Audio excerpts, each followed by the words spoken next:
Good evening, students. So, this is our lecture number 6 on the Code of Civil Procedure 1908. तो अपने आज के lecture में हम लोग सेक्शन 9 के डिस्कशन को शुरू करेंगे। सेक्शन 9 के जो इम्प्लीकेशंस है वो बहुत सारे हैं, ठीक है। तो उन सारे इम्प्लीकेशंस को हम एक एक करके कवर करेंगे।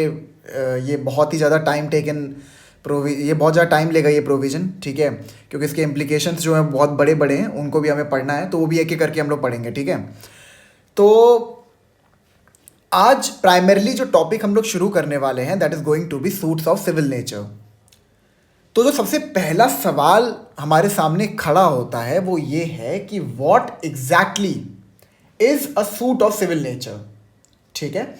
तो सूट ऑफ सिविल नेचर अगर जनरली एक लेमैन टर्म में उसको डिफाइन करने का हम प्रयास करें तो वो ये होता है कि भैया आपके पास एक लीगल राइट है, ठीक है, और जब उस लीगल राइट का वायलेशन हुआ तो what does the violation leads to? It leads to a cause of action, ठीक है। Now what does the violation leads to? It leads to cause of action, ठीक है। And if you have a cause of action तो वहां पर उस legal right के violation के लिए यू कैन क्लेम रेमेडी, ठीक है। ये आपको इतना क्लियर हो गया? तो अगेन सवाल वही आता है कि एक सूट ऑफ सिविल नेचर क्या होता है। क्या सूट ऑफ सिविल नेचर को हम यही कह सकते हैं कि आपके पास एक लीगल राइट है, उसका वायलेशन हुआ, now there comes a cause of action, और उसकी रेमेडी के लिए अगर आप कोर्ट को अप्रोच कर रहे हो तो वहां पर यह हुआ सूट ऑफ सिविल नेचर,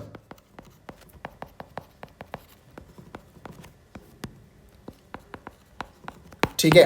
तो अब इसमें एक सवाल और खड़ा होता है कि मान लो फॉर एग्जांपल एक मंदिर है, आर्टिकल 25 और 26 आपको एक फंडामेंटल राइट देता है कि आप अपने रिलीजन को जैसे भी चाहे प्रैक्टिस कर सकते हो, प्रोपेगेट कर सकते हो, मतलब अनफेटर्ड नहीं है, फेटर्ड है वो फंडामेंटल राइट आर्टिकल 25-26 के अंदर, बट स्टिल वो आपको ये फंडामेंटल राइट देता है कि आप अपने रिलीजन को प्रैक्टिस कर सकते हो subject to the restrictions mentioned under the same article, ठीक है। जैसे कि लिखा हुआ है सब्जेक्ट टू, मुझे याद है आर्टिकल 25 में लिखा हुआ है subject to the provisions contained in this part, यानी कि जो फंडामेंटल राइट्स हैं, यानी कि आप अगर अपने रिलीजियस फंडामेंटल राइट को एक्सरसाइज कर रहे हो तो आपको ये मेक श्योर करना है कि आप अगर अपने फंडामेंटल राइट को एक्सरसाइज कर रहे हो तो उसकी वजह से किसी और के फंडामेंटल राइट को नुकसान ना पहुंचे।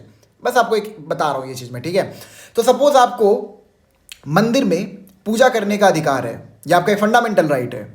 अब मंदिर रात के 10 बजे बंद हो जाता है, आप कहते हो कि नहीं भाई मैं तो 10 बजे ऑफिस से आता हूं और मुझे 11 बजे पूजा करना है। अब जो मंदिर का पुजारी है वो आपको अलाउ नहीं कर रहा मंदिर में पूजा करने के लिए, तो आप जाते हो कोर्ट में, ठीक है। आप सुप्रीम कोर्ट को अप्रोच करते हो विद अ रिट, ठीक है। आप रिट फाइल करते हो सुप्रीम कोर्ट में कि भाई देखो मेरा रिलीजियस राइट है, इसको यहाँ पे वायलेट किया जा रहा है।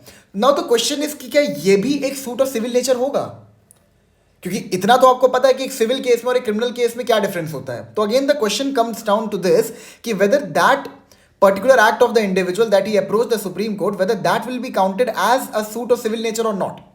इसका जवाब में आगे मिलेगा, ठीक है। अभी आप वैसे कहीं ना कहीं ये चीज लेके चल सकते हो कि आपका एक लीगल राइट है, ठीक है, उसका वायलेशन हुआ है, उस वायलेशन की वजह से आपके पास एक कॉज ऑफ एक्शन आया और उस कॉज ऑफ एक्शन के थ्रू आप रेमेडी क्लेम कर रहे हो कोर्ट में, तो this will be called to be as a suit of civil nature.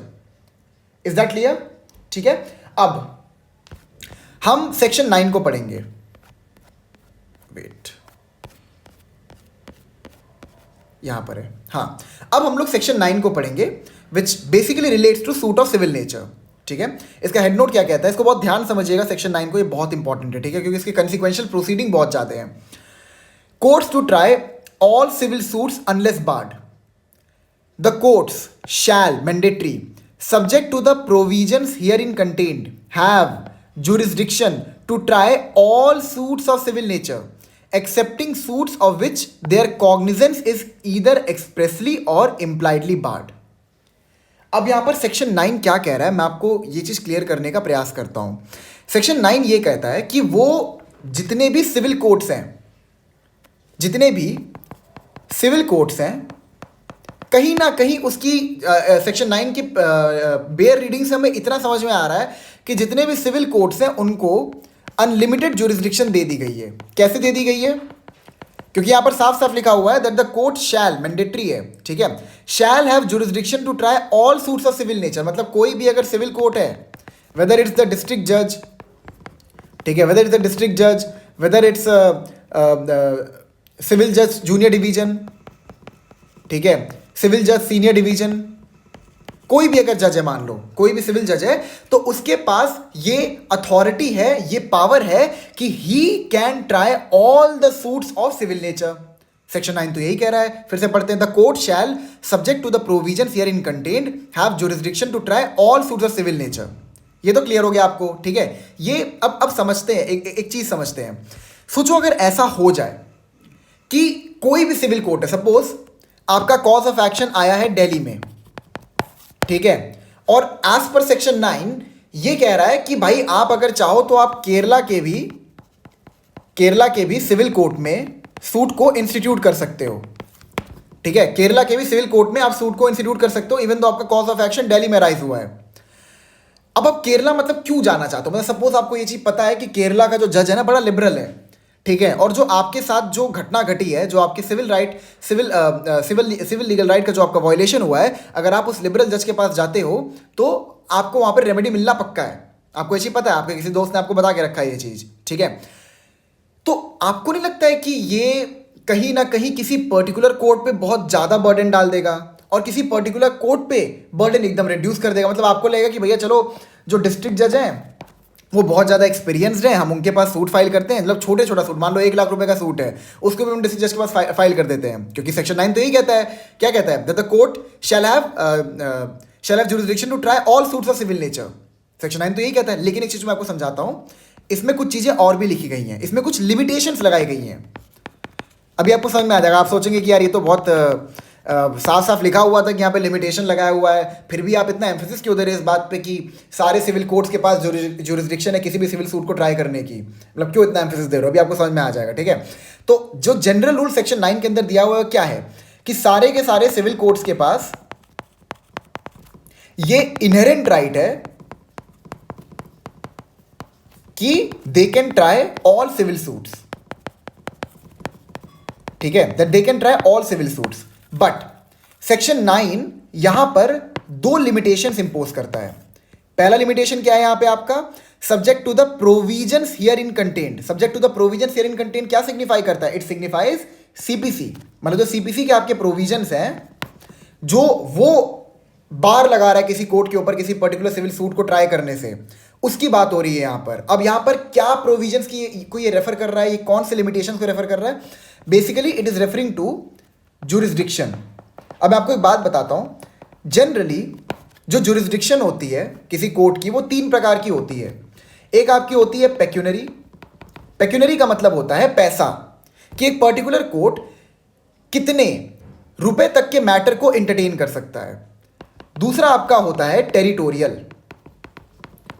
Territorial का मतलब यहां पर क्या है? टेरिटोरियल का मतलब है कि कितने एरिया में, मतलब मान लो आपका, अगर मान लो दिल्ली है, ठीक है, तो दिल्ली में आपको बहुत सारे कोर्ट मिल जाएंगे। जैसे मैं आपको बताऊं क्या क्या मिल जाएगा आपको साकेत मिल जाएगा, आपको पटियाला मिल जाएगा, आपको राउस एवेन्यू मिल जाएगा, आपको कलकड़ुआ मिल जाएगा, आपको रोहिणी मिल जाएगा, ठीक है, बहुत सारे कोर्ट्स हैं। तो दिल्ली को ना डिवाइड किया गया है, दिल्ली को डिवाइड किया गया और इन डिस्ट्रिक्ट्स में डिवाइड किया गया, और हर डिस्ट्रिक्ट में कोर्ट को जुरिस्डिक्शन दे दी गई, और आपका 30,000 भी है दिल्ली में, ठीक है।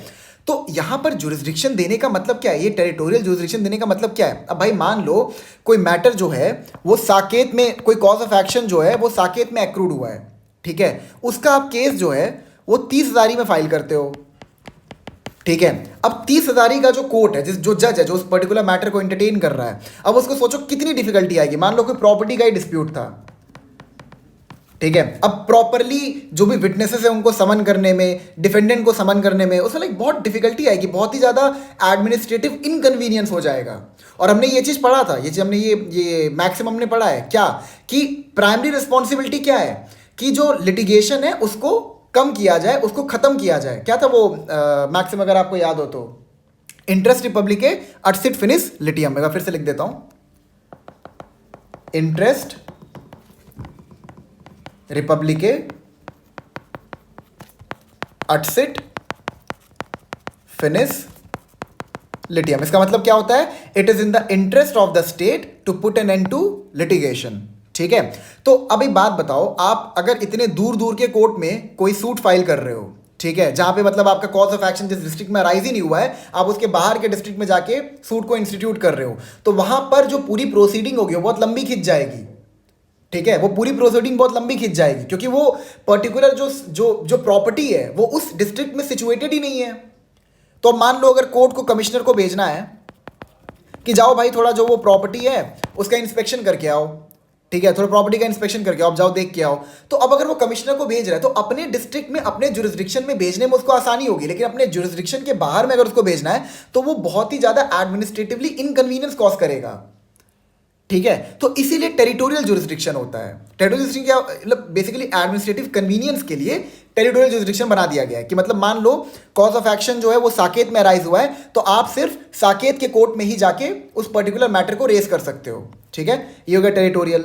लास्ट आपका आता है सब्जेक्ट मैटर जुरिस्डिक्शन।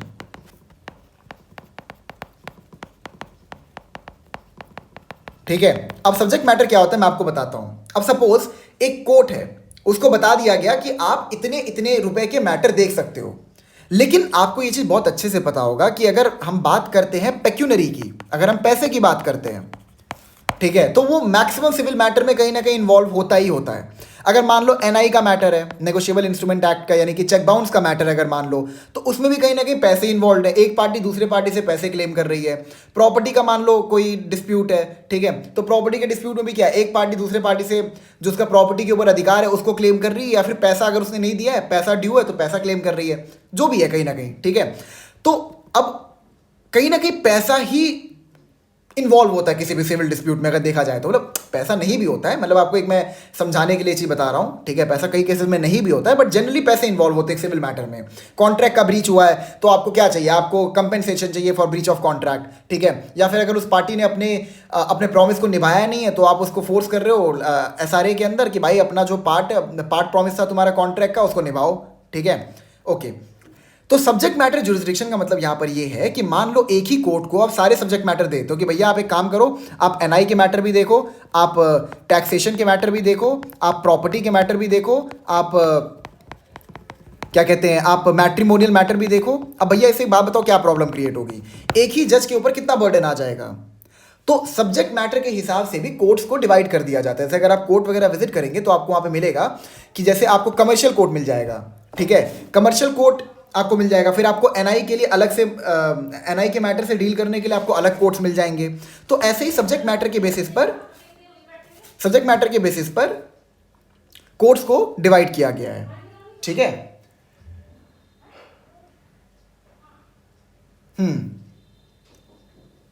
ये आपको क्लियर हो गया? अच्छा, अब यहां पे दूसरा जो पार्ट कह रहा है, दूसरा पार्ट क्या कह रहा है? दूसरा पार्ट कह रहा है of which their cognizance is either expressly और इंप्लाइडली बार्ड। अब इसका मतलब क्या है? मैं अभी आपको इसका एक हिंट दे दे रहा हूं। इसका मतलब क्या है यहां पर? इसका जो सिंपल मतलब है वो यही है कि जैसे मान लो आपका कोई फंडामेंटल राइट है और आपका फंडामेंटल राइट इन्फ्रिंज हुआ है, ठीक है, और आपके पास एक सिविल लीगल रेमेडी है कि आप कोर्ट को अप्रोच कर सकते हो for the violation of a fundamental right. अब जो आर्टिकल 32 और 226 है ऑफ द इंडियन कॉन्स्टिट्यूशन, वो एक्सक्लूसिवली ये बात कहता है, एग्जॉस्टिवली ये बात कहता है कि अगर फंडामेंटल राइट्स का वायलेशन होता है तो आपके पास ये फंडामेंटल राइट है कि आप डायरेक्ट सुप्रीम कोर्ट को अप्रोच कर सकते हो, या फिर आप चाहो तो हाई कोर्ट को भी अप्रोच कर सकते हो। समझ में आ गया आपको ये चीज? तो यहां पर क्या कहा गया? यहां पर ये कहा गया कि फंडामेंटल राइट्स के वायलेशन पे आपको किस कोर्ट को अप्रोच करना है, वो चीज प्रिसाइसली आर्टिकल 32 और 226 ने क्लियर कर दिया है। तो वहां पर कोई भी सिविल कोर्ट जो है उसको मना कर दिया गया by virtue of those articles कि आप उन मैटर का कॉग्निजेंस नहीं ले सकते। Is that clear? देखिए लिखा हुआ, फिर से पढ़ते हैं इसको। The court shall subject to the provisions herein contained have jurisdiction to try all suits of a civil nature excepting suits of which their cognizance is either expressly और impliedly barred. या तो एक्सप्रेसली बार करके रखा गया है या फिर impliedly बार करके रखा गया है। Is that clear? ठीक है, अच्छा, जो इसका एक्सप्लेनेशन 1 और 2 है इसको हम लोग बाद में करेंगे, अब इसको छोड़ दीजिए, अभी हमें इसे सेक्शन 9 की डिस्कशन करनी है। ठीक है, अच्छा, अब और आगे बढ़ते हैं। अब हम लोग समझेंगे कि सेक्शन 9 के डायमेंशंस क्या है। ठीक है, कि सेक्शन 9 के डायमेंशंस क्या है, अब हम उसको समझेंगे। देखिए सेक्शन 9 के अंदर ना आपको 2 डायमेंशंस मिलेंगे। एक आपको मिलेगा पॉजिटिव डायमेंशन और दूसरा आपको मिलेगा नेगेटिव डायमेंशन। मैं इसको लिख देता हूं, वेट। ठीक है, सेक्शन 9 में आपको एक मिलेगा, इसको आप कहते हैं एक्सपेंसिव स्लैश पॉजिटिव डायमेंशन। ठीक है, एक्सपेंसिव स्लैश पॉजिटिव डायमेंशन। हाँ, और दूसरा आपको मिलेगा रेस्ट्रिक्टिव स्लैश नेगेटिव डायमेंशन। ठीक है, जो ये आपका रेस्ट्रिक्टिव स्लैश नेगेटिव डायमेंशन है ना, ये आपका हो गया सीपीसी, यानी कि जो लिखा हुआ है ना यहां पर, ये देखिए लिखा हुआ है ना, subject to the provision herein content, यानी कि सीपीसी। ठीक है, और दूसरा कौन सा है, कॉग्निजेंस इज ईदर एक्सप्रेसली और इम्प्लाइडली बार्ड। ठीक है, तो एक तो आपका हो गया सीपीसी और दूसरा क्या हो गया, द कॉग्निजेंस इज इम्प्लाइडली और एक्सप्रेसली बार्ड। मैं इसको भी लिख देता हूं।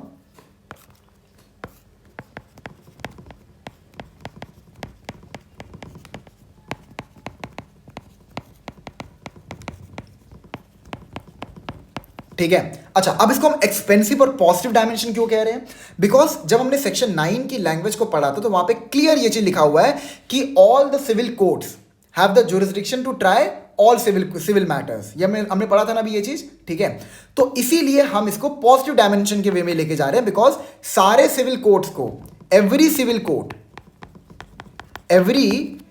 कोर्ट हैड बीन, अभी आपको क्लियर हो जाएगा ये चीज, had been given the jurisdiction to try every civil suit,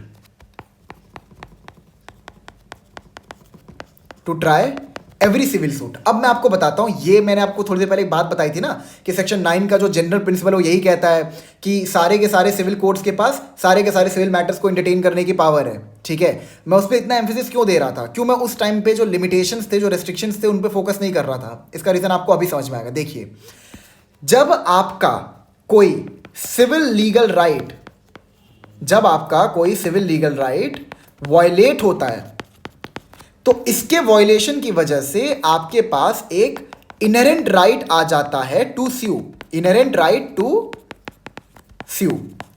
ठीक है, आपके पास ये कहीं लिखा हुआ नहीं है कि आपका वायलेशन हुआ तो अब आपके पास स्यू करने का राइट आ गया, ये कहीं लिखा हुआ नहीं है। अगर आपके किसी भी सिविल लीगल राइट का वायलेशन होता है तो आपके पास ये इनहेरेंट राइट होता है कि आप उस पर्टिकुलर पर्सन को सू कर सकते हो जिसने आपके सिविल लीगल राइट को वायलेट किया है। Is that clear? ठीक है, अब आपका कोई सिविल लीगल राइट वायलेट हो गया तो आपने एक कोर्ट को अप्रोच कर दिया, आपने किसी कोर्ट को अप्रोच कर दिया। जब भी आप किसी कोर्ट को अप्रोच करोगे, जब भी आप किसी सिविल कोर्ट को अप्रोच करोगे for the violation of your civil legal right, वहां पर the court will presume that it has jurisdiction. ठीक है, कोर्ट यही प्रिजम्पशन लेके चलेगा जब भी कोई प्लेंट कोर्ट में प्रेजेंट किया जाएगा, जब भी कोई सूट इंस्टीट्यूट हो जाएगा। याद है ना आपको, a suit is instituted by with the presentation of plate. जब भी कोई सूट इंस्टीट्यूट हो जाएगा या फिर जब भी कोई प्लेंट को प्रेजेंट किया जाएगा कोर्ट में, तो वहां पर जो कोर्ट का प्रिजम्पशन रहेगा वो यही रहेगा कि उसके पास pecuniary, subject matter and territorial तीनों ही जुरिसडिक्शन है। ये प्रिजम्पशन कोर्ट लेके चलेगा। समझ में आ गया आपको? until and unless the defendant raises an objection।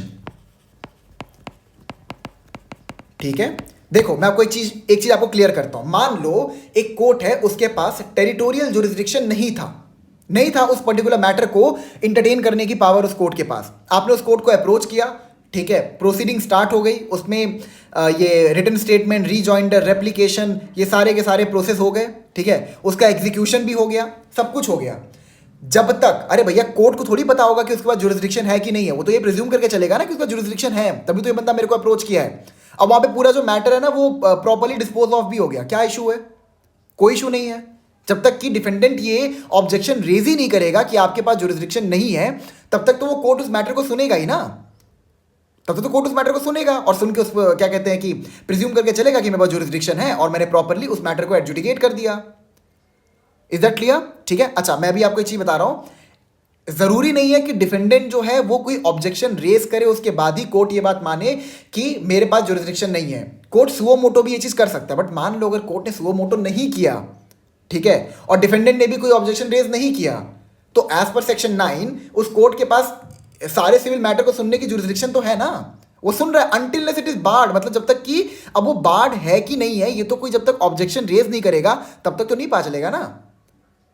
Clear हो आपको ये चीज? ठीक है, ओके ओके।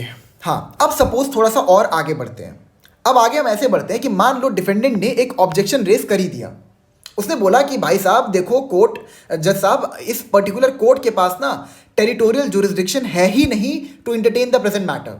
जैसे मैं आपको बताता हूँ कब कब कब डिफेंडेंट रेज करेगा ये चीज़, डिफेंडेंट कब रेज कर सकता है। आपको याद हो कि पहले प्लेन प्रेजेंट होता है, ठीक है, प्लेन के प्रेजेंट होने के बाद 7 दिन दिए जाते हैं ऑफिस ऑब्जेक्शंस के लिए, ठीक है, फिर आपका नंबरिंग होता है, नंबरिंग होने के बाद एक डेट टाइम और कोर्ट रूम बताया जाता है जिस दिन प्लेंटिफ प्रेजेंट होता है। प्लेंटिफ प्रेजेंट होता है फिर क्या होता है, summons order are signed, sign होने के बाद पीएफ करने के बाद, जिसके लिए आपको 7 दिन दिए जाते हैं, पीएफ करने के बाद आप समन्स जो है उनको इशू कर दिया जाता है, इशू के बाद वो सर्व होते हैं, सर्व होने के बाद फिर डिफेंडेंट रिटन स्टेटमेंट के साथ कोर्ट में प्रेजेंट होता है। अब रिटन स्टेटमेंट में साफ साफ लिखा है, ठीक है, उसने बोला कि नहीं भाई इस कोर्ट के पास जुरिस्डिक्शन ही नहीं है, तो कोर्ट यहाँ पे पहले क्या करेगी, कोर्ट यहाँ पर पहले एक प्रीलिमिनरी इशू को फॉर्म करेगी, एक प्रीलिमिनरी इशू फॉर्म किया जाएगा जिसके ऊपर हियरिंग होगा कि whether the court have the jurisdiction to entertain the matter और नॉट। ठीक है, अब थोड़ा और आगे बढ़ते हैं।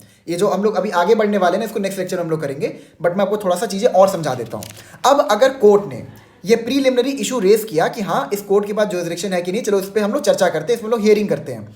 अब कोर्ट मान लिया कि उसके पास जुरिस्डिक्शन नहीं थी, तो इस केस में क्या होगा, इस केस में आपका होगा return of plaint, that would be governed, that is governed under order 7, rule 10, 10A and 10B। ठीक है, second withdrawal of suit. Withdrawal of suit का मतलब क्या है, कोर्ट ने इंटिमिडेट कर दिया इस रिगार्डिंग कि भाई हमारे पास जुरिस्डिक्शन नहीं था, तो जो प्लेंटिफ है वो खुद ही सूट को विड्रॉ कर लेगा, under which, under order 23 rule 1 clause 3, सब रूल 3 एक्चुअली, और या फिर the suit can be transferred before the proper court by virtue of section 24 clause 5। इतना आपको क्लियर हो गया? ठीक है, तो अगले लेक्चर में हम लोग रिटर्न ऑफ प्लेन से शुरू करेंगे। यहाँ पर ये जो टॉपिक है it's gonna take a lot of time, probably next lecture शायद 1 घंटे का होगा। मैं चाहता तो था कि इसको इसी लेक्चर में इंक्लूड कर लूँ, बट वो बहुत बड़ा है तो मैं उसके लिए एक अलग से लेक्चर डेडिकेट करना प्रेफर कर रहा। तो मैं एक बार आपको समझाया तो चीज़ें मैंने, अच्छा एक केस लॉ रह गया था, in Unichem laboratory versus Rani Devi and another, court ने ये फॉलोइंग ऑब्जर्वेशन दिए थे। पहला, all civil court shall have jurisdiction to try suits of civil nature, this is the general rule. Any provision restricting the jurisdiction of the court shall be given a strict interpretation। मतलब अगर defendant ये objection raise करता है कि देखो by virtue of this provision this court do not hold the jurisdiction to entertain the present suit, ठीक है, तो वहां पर उस प्रोविजन को लिबरली इंटरप्रेट नहीं किया जाएगा, वहां पर उसको स्ट्रिक्टली इंटरप्रेट किया जाएगा। ठीक है, the burden of proof to prove lack of jurisdiction lies on, ये लाइज ऑन होगा, आई एम सो सॉरी, ठीक है, इज ऑन होगा basically, lack of is on the party objecting the jurisdiction. मतलब कि जो डिफेंडेंट है उसको ये चीज प्रूव करना पड़ेगा कि भाई आपके कोर्ट के पास जुरिस्डिक्शन नहीं है इस पर्टिकुलर मैटर को एंटरटेन करने के लिए। तो एक बार हम देख लेते दोबारा हमने क्या क्या पढ़ा है। ठीक है, हमने आज सेक्शन 9 के डिस्कशन को शुरू किया था। हमने इसमें ये जाना कि सीपीसी जो है वो 3 प्रकार के लिमिटेशंस इंपोज करता है, क्या क्या, pecuniary, subject matter and territorial. ठीक है, और भी है रेस जुडिकाटा वगैरह, उस पर हम लोग बाद में चर्चा करेंगे, अभी बस आप ये ऊपर से समझ लो। ठीक है, पेक्यूनरी, टेरिटोरियल और सब्जेक्ट मैटर जुरिस्डिक्शन के बारे में ये बात करता है। ठीक है, पहला लिमिटेशन ये हो गया। दूसरा लिमिटेशन क्या है कि अगर एक्सप्रेसली या इम्प्लाइडली किसी पर्टिकुलर कोर्ट को मना किया गया है कि आप इस पर्टिकुलर मैटर का कॉग्निजेंस नहीं ले सकते, ये हो गया। ये 2 लिमिटेशन है सेक्शन 9 के अंदर। ठीक है, इसके एक्सप्लेनेशन 1 और 2 ये बहुत बड़े बड़े टॉपिक्स हैं, इनको हम लोग अलग अलग लेक्चर में कवर करेंगे।